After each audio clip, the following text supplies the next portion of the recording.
Well, thanks so much for joining us here, everyone, on 13 News at noon. We made it. It's Friday. It's Friday. And we are still in spring, if you can believe it or Yeah. not. But Rob Ellis, he is here to talk about any changes in weather that we can feel like we're in spring. It was chilly this morning, but don't worry, it is going to warm up. The first thing I said to you today was Happy Friday. And yes, we are heading into the weekend. So let me start you off with where we are temperature-wise, because after that, I think you're going to see some improvement. We're currently sitting into the 40s right now.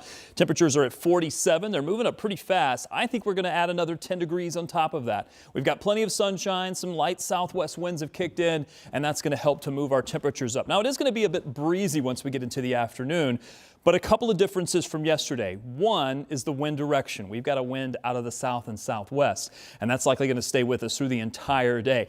That's a contrast to yesterday's wind, which was a northwest wind. That really helps to bring in the cold temperatures. It's why yesterday we had all of those chilly temperatures and even a little rain, snow in the forecast. The other thing is I don't think it's going to be quite as breezy today as it was yesterday. It was still a little bit on the breezy side. We had some gusts up around 40 miles per hour. The other thing you'll notice is some clouds filtering in. Clouds will continue to filter in. We had a lot of sunshine early in the day. I think as we get through the next several hours, more and more of those clouds will build, but upper 50s to near 60s. Still a pretty nice day, and maybe just a couple of degrees warmer than where we should be for this time of year. As we get through the afternoon, those clouds building in eventually mean that there's a chance for some rain in our forecast. This will likely not arrive until sometime later tonight, probably after 10 o'clock or so, but during the overnight, a couple of showers are possible, and these could linger into the early morning. But Saturday, I think most of the day is dry. I'll talk a little bit more about that forecast coming up. We start in the 30s for tomorrow. How much warmer will we go? I'll show you in the 7-day in just a few. All right, thanks, Rob. Well, new at noon, one person remains hospitalized following a hit and run on Indy's east side. Our crew went out to that scene. Police tell us the crash was reported just after 7 this morning. This is at the intersection of North Arlington Avenue and East 30th Street. Metro police say 2 cars were involved, causing serious bodily injury. The person taken to the hospital is in stable condition. Now, this is a developing story, and once we learn more, we will bring that to you. This afternoon, a fire damages 2 homes on the city's near north side, and now authorities are investigating. We want to show you video from that scene. The fire, we're told, was reported around 5:30 this morning. This is on Graceland Avenue near West 31st Street and North Capitol Avenue. 13 News, we were at the scene and learned from fire officials that it started in one home and then spread to the other. People were in both homes at the time of the fire. Thankfully, no injuries have been reported. The Red Cross is now helping those who were displaced. We have an update now on a story that we have been following. Metro police have arrested and charged a suspect connected to a deadly shooting on the city's west side. Now, we also just learned the victim's name. Police tell us that they found 48-year-old Kyle Sowey's body yesterday afternoon on Wellston Drive near Raceway Road and Rockville Road. The suspect was taken into custody at the scene and is now facing a murder charge. 13 News is working to learn what led up to that shooting. Well, 2 teens are under arrest, accused of vandalizing a church in Hawville. Now, you'll remember this story. Church members found profanity and other symbols on the side of Friendship Missionary Baptist Church earlier this week. The suspects also tagged a church bus and a storage shed. Volunteers came together to clean off all of that graffiti. Now, we are still working to learn how police track those suspects down. IMPD is expected to release more information on this case to us later today. And of course, we will report that information once we get it. Well, this afternoon, another former IU basketball player is coming forward in support of a pending class action lawsuit against the university. 5 players have taken legal action claiming that former team doctor Brad Bombas Sr. gave them inappropriate and unnecessary exams during annual physicals. They claim the school did nothing to protect them. Attorneys representing the players say another former player, Butch Carter, he complained about the abuse directly to Coach Bob Knight and 2 other high-ranking IU officials. Now, Carter says even after his complaints, Bombas Sr. continued in his role with the team for decades. Attorneys say Carter testified to that information.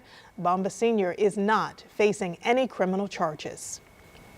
Parents and teachers, they are voicing their concerns about charter school expansion here in Indiana. Now, they presented a petition with more than 1,200 signatures urging the IPS board to oppose a bill requiring school districts to share property tax dollars with charters. Our Logan Gay is breaking down how they're hoping this move pans out. I'm here to ask you to break up with the dark money that is funding charter schools in this state and in this city. That's what brought the majority of people in this room to the school board meeting.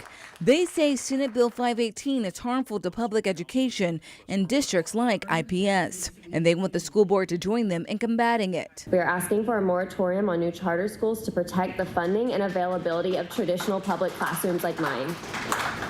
Because as you have heard, IPS is important to the teachers, but our schools are absolutely vital to the success of our students. We're asking for you to choose us and to fight with us. The overall issue is funding and finding financial stability for all schools within IPS. Some of these teachers and parents fear if the district is forced to share even more of its already limited property tax revenue with charter schools, it will threaten the stability of IPS.